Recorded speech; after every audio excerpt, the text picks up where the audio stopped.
Welcome to AI Horror Stories. If you are a fan of horror stories, you have come to the right place. Here, we will introduce you to the most frightening aspects of artificial intelligence. If you enjoy our stories, please subscribe to our channel and like the videos. Your support will help us create even more scary stories. 1. The Thing. A mysterious figure in the dark cornfield, slowly taking on a human form. There were two young boys named Trevor and Will. They spent most of their summer vacation hanging around town, looking for things to do. One hot August night, the boys were sitting on a fence by the main road. There was a cornfield just across the road. Suddenly, Trevor spotted something in the field. In the darkness, it was difficult to make out, but he thought it looked like some kind of weird animal. He nudged his friend and pointed in the direction of the strange-looking figure. Will said he could see it too. He wasn't sure, but mysterious things seemed vaguely human. The next thing they knew, the thing was gone. The boys craned their necks and scanned the field with their eyes. Out of the blackness came the thing. It slowly walked over to the edge of the field before disappearing again. Trevor and Will looked at each other, puzzled. "What was that?" asked Will. "I have no idea," replied Trevor. No sooner had he said that than Trevor felt a clammy hand on his shoulder. He turned around and found himself staring directly into the hideous face of the thing. He let out a yell of terror and surprise. The rotting skin on the thing's face was coming off in places, revealing the bone underneath. For a moment, it just stared silently at Trevor with its dark, sunken eyes. Then it suddenly grabbed hold of his arm. Trevor felt its fingernails dig into his flesh as he wriggled out of its grasp. The two boys leaped off the fence and ran down the road, screaming in horror. They didn't stop running until they reached their homes. They tried to tell their parents and friends about the thing they had seen that night, but nobody believed them. When Trevor woke up the next morning, the scratches on his arm were still there. After a few days, they got worse and worse. Trevor got sick and his parents took him to see a doctor. After examining his arm, the doctor told the boy it was infected and gave him some pills to take.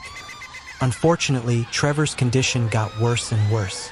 The infection spread to his entire arm, and it wasn't long before his flesh was rotting and falling off. He was taken to hospital, but no matter what the doctors did, no treatment seemed to work. The infection spread throughout his whole body. Trevor was confined to bed and started to waste away.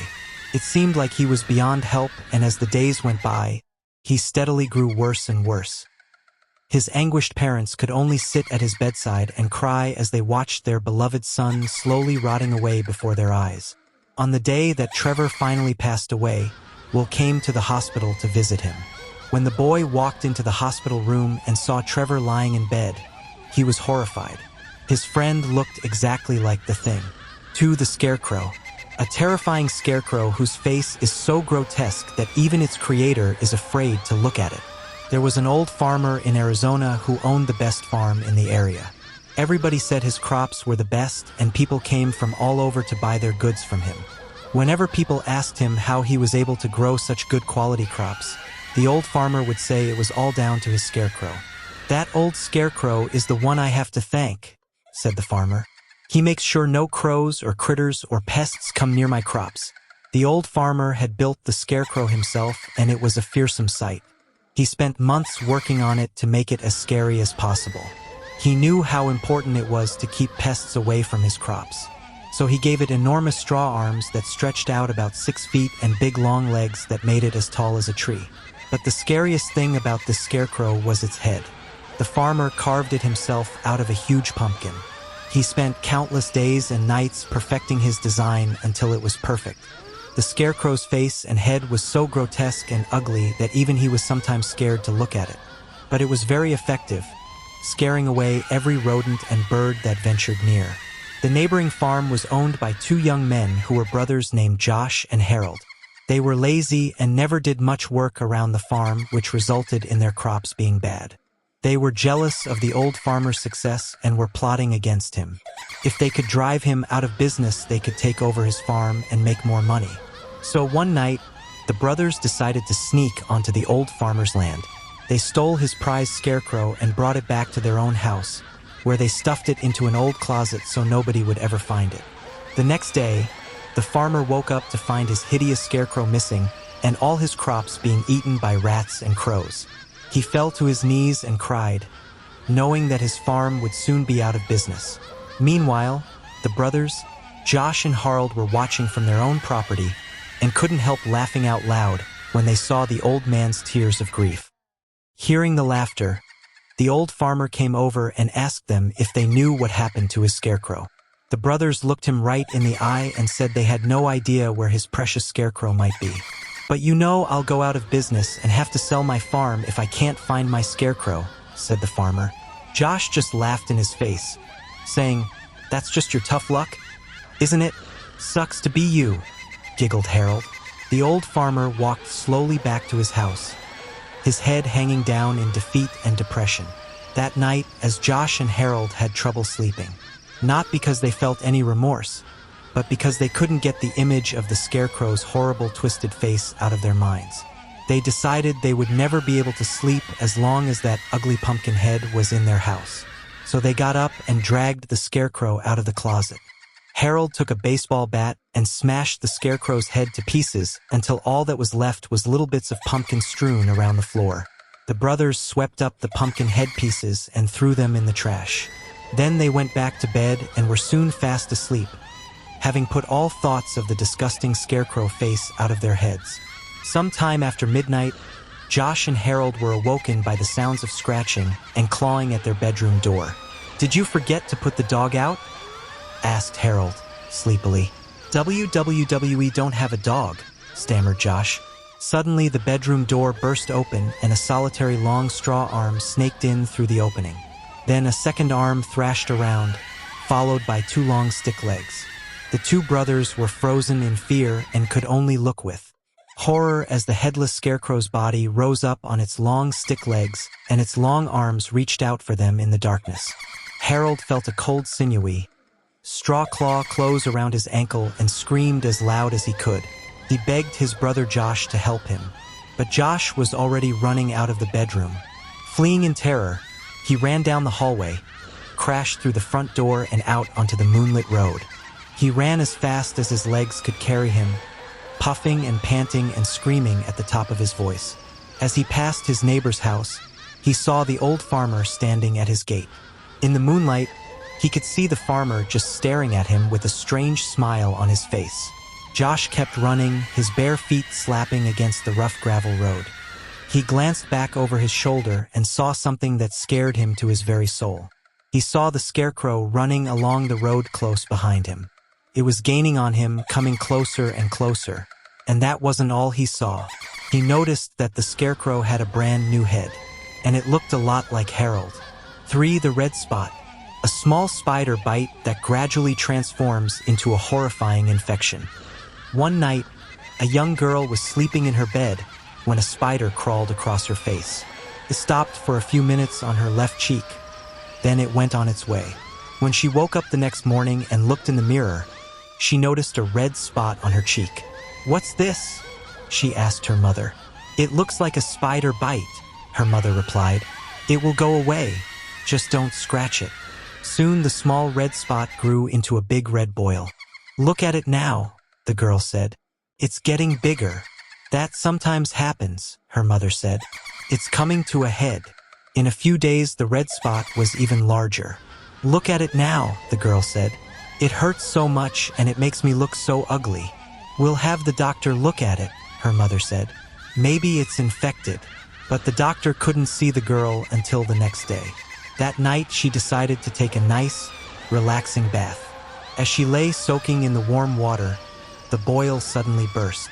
Out poured a swarm of tiny spiders from the eggs their mother had laid in her cheek. For the big toe, a severed toe, added to soup, that returns for revenge in the night. One day, a boy was digging in his garden when he saw a big toe sticking out of the ground.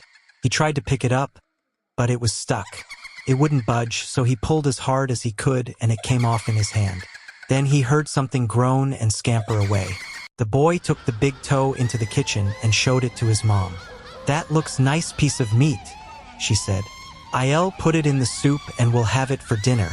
That night, at the dinner table, The boy's father scooped the big toe out of the soup and chopped it up into 3 pieces. The father, the mother, and the boy each ate a piece. Then they did the dishes, and when it got dark they went to bed. The boy fell asleep almost at once. But in the middle of the night, he was rudely awakened by a strange sound. He listened closely. It sounded like there was a voice coming from outside his window, and it was calling to him. "Where is my big toe?" it groaned. When the boy heard that, he got very scared. But he thought, "It doesn't know where I am. It never will find me." Then he heard the voice once more. Only now it was closer.